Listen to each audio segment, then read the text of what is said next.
여러분, 믿음이라고 하는 것이 뭘까? 한번 생각해 봐요. 여러분, 믿음으로 된다라고 말하고 믿기만 하면 하나님이 천국에까지 이르게 하신다고 그랬는데, 믿음이라고 하는 것이 뭘까? 여러분, 믿음은 하나님께 맡기는 것이 믿음이에요. 여러분, 내 자녀를 하나님께 맡기는 게 믿음이에요. 내 일터를 하나님께 맡기는 것이 믿음이에요. 여러분, 우리의 삶 속에 내 생명까지도 하나님께 맡기는 것이 믿음이에요. 여러분, 앞선 신앙의 사람들의 아름다운 믿음의 행진들을 보세요. 여러분, 스데반과 같은 사람은 마지막 하나님 앞에 무엇까지 맡기느냐? 생명까지도 맡기는 모습을 보게 돼요. 하나님, 이들이 모르고 내게 돌을 던지고 있는데 하나님 용서해 주시고 하나님, 내 영혼을 하나님께 맡깁니다. 그러면서 순종의 길을 걸어가는 모습을 보게 돼요. 오늘 본문에 기록되어 있는 말씀 속에도 보면, 여러분, 나이 75세, 그의 아내는 이미 아이를 낳을 수 없는 연령, 그리고 자녀 없는 상태에서 하나님이 아브라함을 부르시는 거예요. 아브라함아, 내 본토 친척 아비집을 떠나 내가 지시하는 땅으로 가라, 그렇게 말씀을 하는 거예요. 그러면서 이것을 믿고 따르면 하나님이 내 삶에 아름다운 열매를 맺게 하시겠다는 거예요. 여러분, 아브라함은 이 하나님의 음성을 들었을 때 모든 것을 다 내려놓고 하나님의 말씀에 순종하여 그 길을 떠나는 모습을 보게 돼요.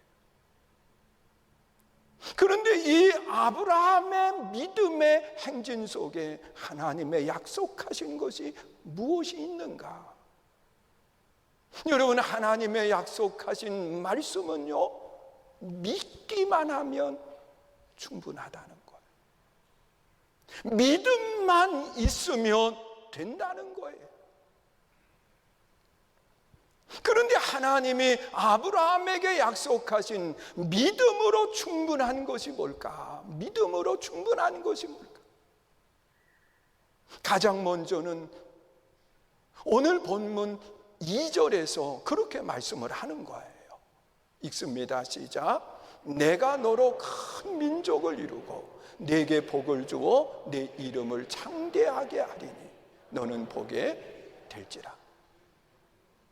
자, 이 말씀 속에 보면 하나님이 지금 집 떠나는 아브라함에게 하시는 말씀이 너로 큰 민족을 이루게 하시겠다고 그렇게 말씀을 해요.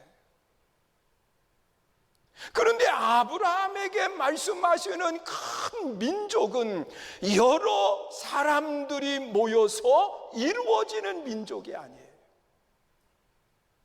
지금 아브라함에게 약속하시는 민족은 아브라함의 자손들을 통해서 장차 이루어질 민족을 이야기하는 거예요.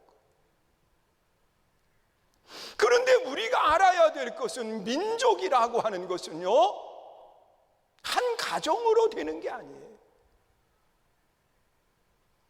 여러분, 한 가정을 민족이라고 말하지 않아요.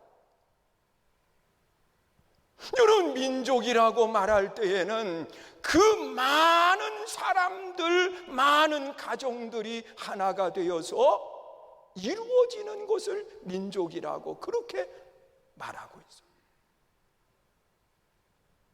그런데 지금 길 떠나는 아브라함, 그는 자손들을 둘 수 없는 조건을 가지고 있는 사람인 거예요. 이미 아브라함은 나이가 많아요. 그리고 또한 그의 아내 사레는요, 성경에 기록된 말씀을 보니까 이 아브라함이 부지중에 천사를 대접하고 난 뒤에 그 천사가 아브라함에게 내년 이맘때 자녀를 낳게 될 것이라고 말씀을 하거든. 그런데 이 말을 사레가 다 뒤에서 듣고 난 뒤에 웃었어요. 왜냐고 하면 그는 자기 상태를 알았기 때문에. 여러분, 성경에 기록된 대로 말한다고 하면 여인으로서 아이를 낳을지 못하는 그런 몸 상태를 이야기해. 이미 생리는 끊어졌어.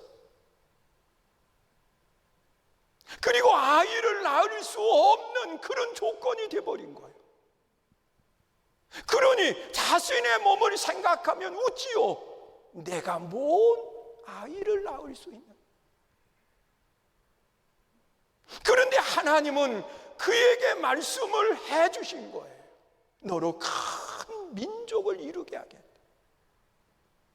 그리고 이 약속을 믿고 고향을 떠났을 때 하나님이 아브라함에게 자손을 허락해 주시는데 100세의 아들 이삭을 허락해 주시는 것.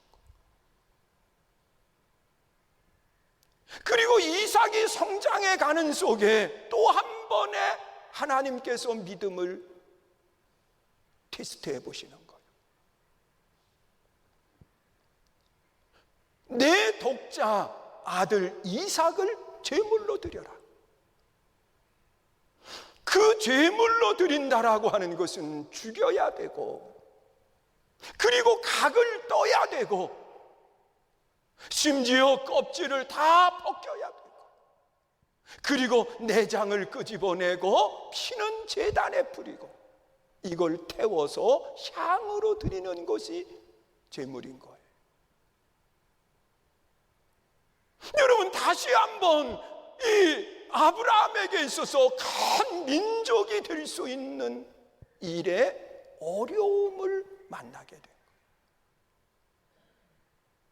그러나 아브라함은 하나님의 말씀을 믿고 민족을 이루게 하신다고 하는 그 말씀을 믿고 아들 이삭을 하나님이 지시한 곳으로 가서 제물로 드리는 거예요. 이 아브라함이 아들 이삭을 제물로 드리려고 칼을 들었을 때 하나님이 그의 손을 멈추시면서 아브라함아, 되었다. 내가 정말 나 사랑하는 거 이제 알았다. 그러시면서 이삭을 다시 아브라함 품에 안기게 하시고, 그리고 이삭 대신에 제물을 하나님이 준비하셔서 그걸로 드리게 해요. 그리고 또다시 세월이 지나고 아브라함은 하나님의 부름을 받고 난 뒤에 아들 이삭이 두 아이를 낳는 거예요. 에서와 야곱이지요.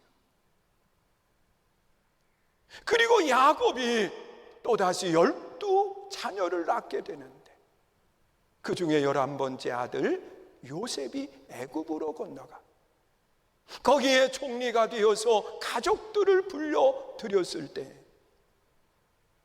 여러분, 그들의 숫자는 많지 않아요. 70여 명이에요.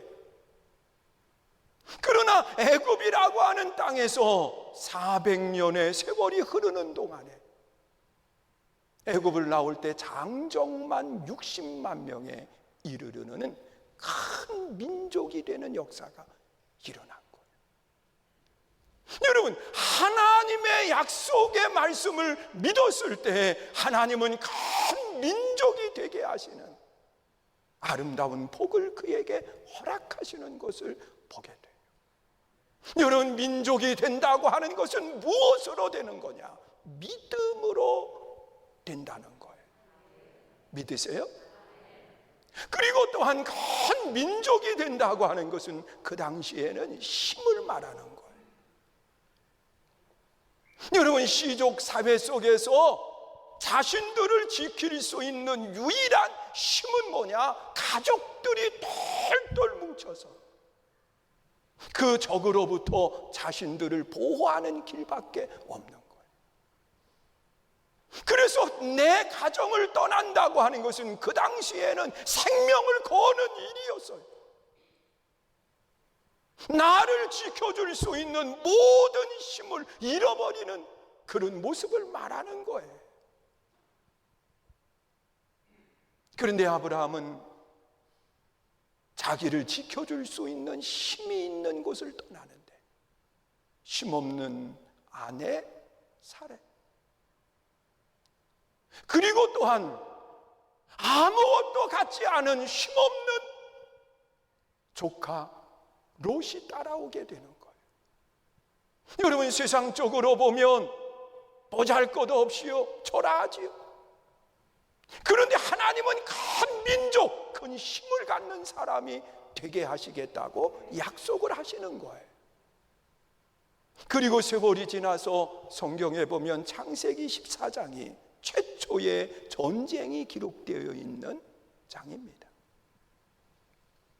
그런데 이 아브라함이 최초의 전쟁을 목격하게 되는데 조카 롯이 거하고 있는 이 소돔 고모라 성을 중심으로 한 국가와 그리고 이 땅을 넘보고 있는 연합된 국가가 있었어요. 이 두 그룹이 전쟁을 하게 되는데 소돔 고모라 성이 있는 그곳이 패하고 말아요. 그리고 조카 롯이 포로가 되어서 잡혀가게 되는데 그 포로된 조카 롯을 구하기 위해서 아브라함은 자기의 집에서 훈련된 군인들을 이끌고 가는 거예요. 그 숫자가 몇 명이냐? 318명의 숫자예요. 여러분, 그들을 이끌고 이 연합군과 전쟁을 하게 되는데 하나님이 그 싸움에 함께 하셔서 아브라함으로 하여금 승리하는 역사가 일어나게 되는 거예요. 가장 힘 있는 모습으로 하나님이 바꾸어 주시는 역사가 일어나는 거예요. 그리고 조카 롯을 구해 왔을 뿐만 아니라 성경에 보면 전리품들을 가지고 돌아오다가 멜기세덱 제사장에게 10분의 1을 드리는 최초의 11조로 영광을 돌리는 아름다운 모습을 찾아보게 돼요. 여러분, 하나님은요 내 삶에 큰 민족을 이루게 하시는 자손의 복과 또한 큰 군대 힘을 갖게 하는 아름다운 모습이 무엇으로 되느냐? 믿음으로 된다는 거예요. 믿으세요? 여러분, 내 힘으로 하려고 하지 마요. 여러분, 하나님을 믿는 믿음으로 충분하다는 거예요. 믿으세요? 그리고 또한 믿음으로 충분한 것을 하나님은 두 번째로 이야기하시는데 그것이 뭐냐? 2절 하반절에 보니까 내 이름을 장대하게 하리라. 여러분, 이름이 장대하다고 하는 것은 내 이름이 세상 각처에 퍼져지는 아름다운 모습을 이야기합니다. 여러분, 사람들의 입에 이름이 오르내리는 사람들을 보면 두 부류의 사람이 이름이 불려지게 돼요. 한 부류는 악을 행할 때, 여러분, 악한 곳에서 이름들이 불려지는 그런 모습들을 보게 돼요. 그리고 또한 좋은 일에 이름이 불려지는 그런 모습들을 찾아보게 돼요.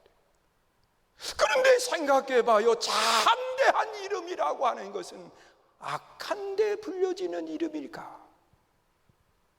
여러분, 이름이 장대하다고 하는 것은 선한 곳에 불려지는 이름을 말하고 있어요.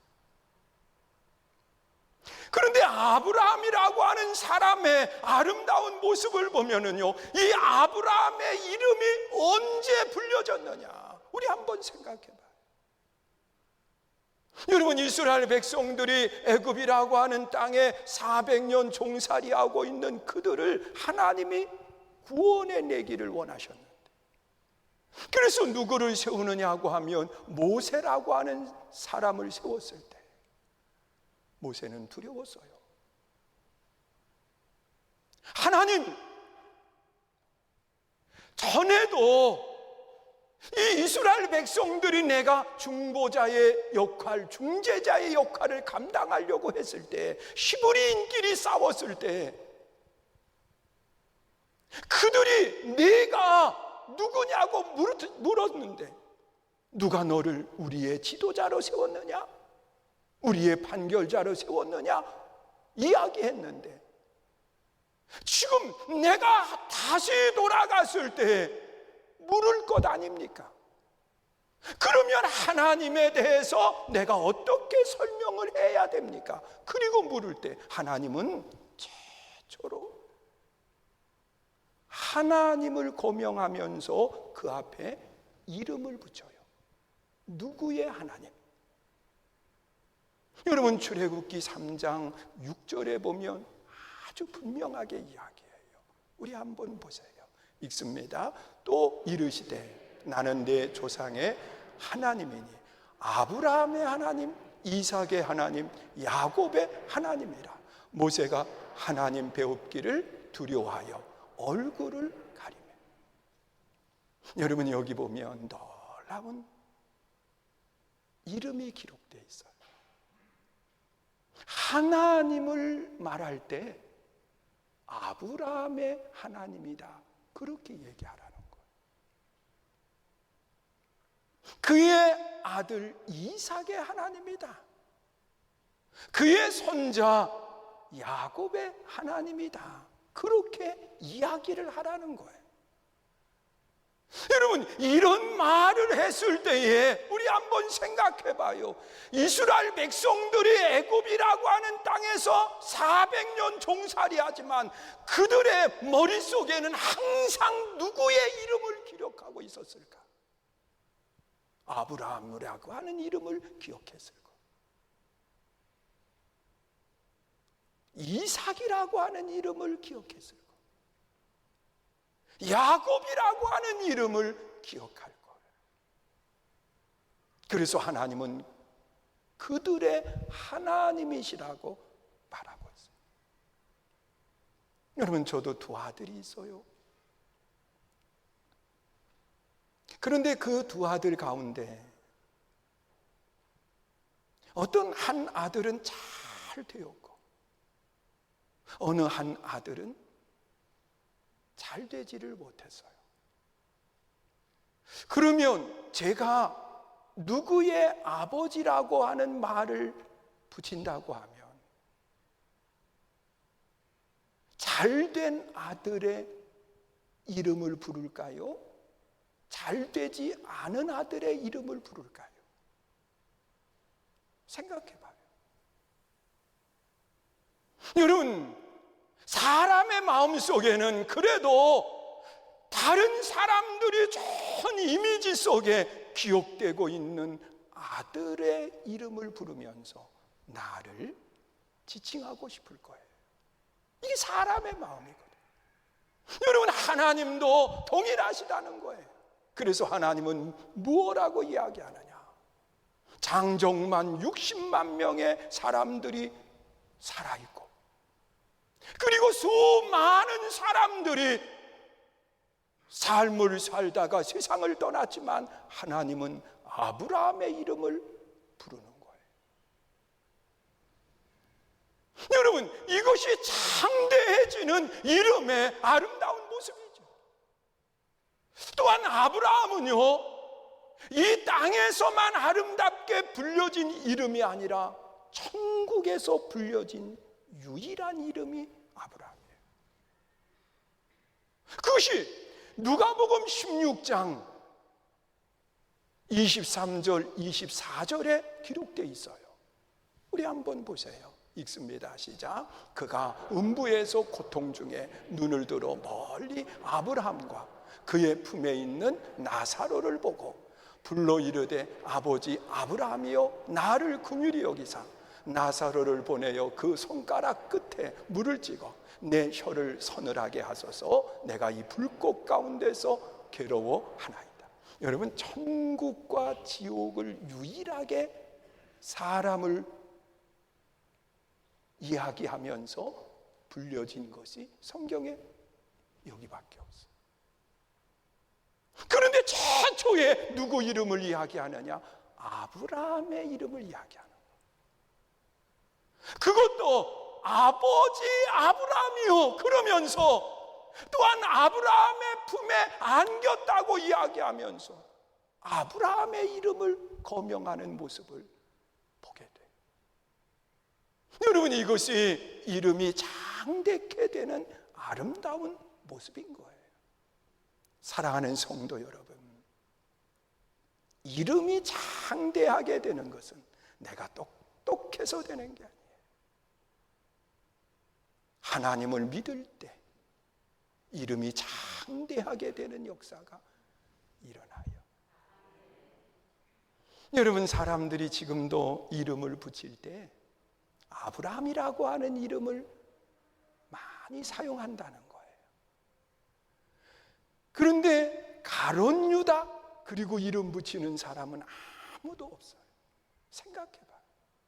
오늘 우리의 이름이 장대케 되는 아름다운 복이 있기를 주의 이름으로 축원합니다. 그리고 또한 이 믿음으로 충분한 것이 있는데 그것이 뭐냐? 오늘 본문 2절 3절에 말씀하고 있어요. 우리 3절 말씀 우리 한번 보시지요. 읽습니다. 시작. 너를 축복하는 자에게는 내가 복을 내리고 너를 저주하는 자에게는 내가 저주하리니 땅의 모든 족속이 너로 말미암아 복을 얻을 것이니라 하시니라. 여러분, 아브라함이 복에 무엇이 되게 하시는 거냐? 중심이 되게 하시겠다는 거예요. 그래서 아브라함을 중심으로 해서 너를 저주하면 저주가 가고 너를 축복하면 복이 임하게 된다고 그렇게 말씀을 하는 거예요. 아브라함이 복의 중심이 되는 거예요. 여러분, 내 수고와 땀이 복의 중심이 아니라 아브라함이 복의 중심이 되는 거예요. 너를 저주하면 저주가 그에게 임하고 너를 축복하면 복이 그에게 임하게 하겠다고 아브라함이 복의 중심이 되게 하시는 역사를 말씀하고 있습니다. 또한 이 아브라함의 복에 근원이 되게 하시겠다고 그렇게 말씀을 하고 있습니다. 여러분, 근원이라고 하는 것은 처음을 이야기하는 거예요. 여러분, 근원이라고 하는 것은 뿌리와 같은 것을 말하는 거고 근원이라고 하는 것은 샘물에 있어서 물에 있어서 샘물과 같은 거예요.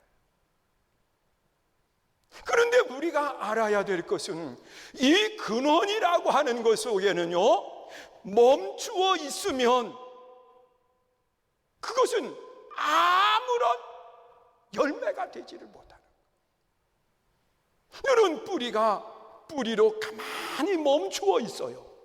그러면 이 뿌리는요 아무 쓸모가 없어요. 여기에서 싹이 나오고 열매가 맺혀져야 이 뿌리가 복이 되는 거예요. 또한 이 샘물도요 가두어 놓아서 그대로 멈추어 있으면 이건 썩어요. 이게 흘러가야 돼요.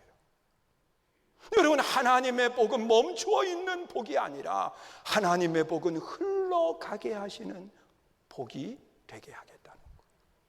우리가 지난주에도 말씀을 나눌 때 첫사랑이 뭔가? 여러분, 처음 사랑은 받아들이는 것이다 그랬어요. 여러분, 우리 손주가 와 있는데 이 아이가 내 사랑을 받아들이지를 못해. 그래서 내가 사랑한다라고 그러면 다가가면 울어. 아직 받아들이지를 못하는 거예요. 그러나 이 받아들이지 않고 계속 나이가 먹어도 받아들이지 않고 계속하면 그건 사랑이 될 수 없어요. 내가 괴롭히는 상황이 되고 마는 거예요. 그러나 그 사랑을 받아들이는 순간에 그 안에 행복이 싹 트는 거예요. 그리고 그 사랑이 흘러가야 되는 거예요. 제가 우리 아들을 사랑한 것처럼 그 아들이 그 아들을 사랑하고 흘러가잖아요. 여러분, 하나님의 복도 마찬가지예요. 머물러 있으면 열매가 없어요. 머물러 있으면 썩어버려요. 그래서 하나님의 복은 흐르면 흐를수록 오늘 우리가 찬양을 드린 것처럼 바다로 흘러 하나가 되는 것처럼 흘러서 놀라운 일들을 이루어가는 역사가 나타나는 거예요. 이것이 무엇으로 충분하느냐? 믿음으로 충분해요. 그리고 마지막 한 가지는 믿음으로 충분한 것이 뭐냐? 천국으로 가는 삶이에요. 여러분, 로마서 1장 17절이 우리 모든 크리스찬들 또 이 변화를 받았던 사람들의 중심이 되었던 말씀이에요. 오직 의인은 믿음으로 산다. 할렐루야. 여러분, 의인은 믿음으로 산다고 하는 것은 믿음의 구원을 말하는 거거든요. 천국은 믿음으로 가요. 그래서 믿음으로 충분해요. 할렐루야. 우리 옆 사람 인사 좀 하세요. 믿음으로 충분합니다. 믿음으로. 우리 함께 찬양하고요, 함께 기도합니다. 오늘 말씀 붙들고 기도하는 거예요. 하나님, 내 삶의 믿음으로 충분하다고 고백할 수 있게 해 주옵소서. 우리 함께 찬양하고 기도합니다.